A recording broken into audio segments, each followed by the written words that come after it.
If you're on Twitter, if you're on Facebook, there's one thing that everybody's talking about, and that would be the situation in Moncton with that guy who shot the police officers last night. 3 dead, 2 in the hospital. It's a crazy, unreal, surreal situation. Yeah, I've got a friend who's from Regina and made the move to New Brunswick. Darla Wall-Kerrigan joining us on the air. Darla, where are you guys right now? Well, I'm south of the river, and he is north of the river right now, but there's nobody walking around. There's nobody driving around. North of the river, everybody is in their basements in their homes. The doors are locked. The lights are on. They have their dogs outside.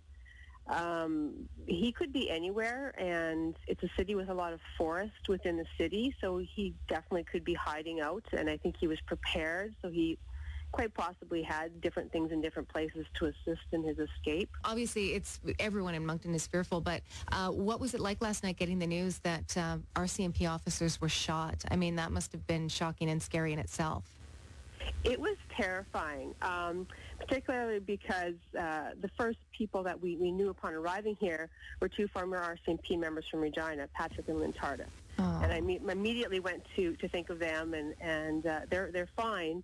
But my husband also plays hockey with 6 of the RCMP members here, and so we have a connection to knowing a lot of them, and it makes it personal in addition to just being shocking. Well, that's the thing about a small town. The RCMP in a small town plays such a big role. Not only the law enforcement, but they become part of the community. Mm-hmm. Everybody knows them. They're out there making such a big impact. And then to have something like this happen. Now, what's going on right now? Are they doing a search, aerial searches, helicopters, dogs? How intensive is this search? There's definitely helicopters, there's dogs, they've gone to the airport and they've taken all the rental vehicles and they're driving around street by street looking. They've brought in Brinks armored trucks and they're driving around in those. Everything in the city is shut down, yeah. The mall's closed, most businesses are closed, the government offices are closed, the buses aren't running. Now, you're a mom of 4 kids, yes. And how do you explain this to your kids? I mean, what are they going through right now? Well, my oldest found out last night. He was, still up and watching the news, and he was nervous about it. The younger 2 didn't know about it till this morning, and we told him there was a bad man on the other side of the river that had killed 3 policemen, and he still hasn't been found yet. So we're just going to stay in the house today and follow the rules and stay safe. And we'll have more conversations as time goes on. Yeah. For sure. So your side of the city is locked down as well, even though you're on the other side of the river?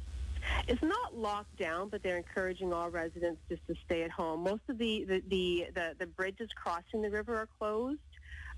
Most of the highways leading out of the city are closed. So you're not technically on lockdown where police are walking house to house here, but the city is stay home. Now, on the other side of the river, though, that's how it would be. Do you know anybody on the other side of the river? Have you talked to anyone that is actually on that side and is, hiding in their basement? I've had communication on social media, and they were up most of the night. Their families went down to the basement, had their dog outside, the lights on, and we're definitely on high alert. There was, they would see people in their yard, the SWAT teams searching in their yard. They would hear the helicopters, so it's right there. We live in Regina. You lived in Regina for a while, too. And you go, how could somebody hide in a city that long? But you said there's a lot of heavy wooded areas around that area? Yes. I mean, I'm a prairie girl. Spent 44 years in Regina and then moved to Moncton. And there's forest in my backyard. And some areas it's very, very dense forest. You couldn't see from above a helicopter to the ground in some cases, and there's lots of places for him to hide. Wow, so he could actually seriously be in somebody's backyard right now. Well, he could be, and they are searching, making house-by-house thorough searches. He could have, yes, he could be, though. Have you talked to anyone that had their house searched? A friend of mine, they were searching the neighbor's yard, and I'm assuming they were searching her yard next. She had posted when she was watching them in the neighbor's yard, and, they were SWAT team looking around under things and in sheds and behind, vehicles and whatnot. Is there military involved now, too? Well, I had heard at one point there was, but there has been nothing formal said about that. So I can't imagine if it lasts much longer if that won't happen, but it doesn't look like that officially has happened yet. Well, Darla, thanks so much for talking to us. Darla Wall-Kerrigan, a Regina girl, now in Moncton and living in Riverview, New Brunswick. We thank you for talking to us. Stay safe.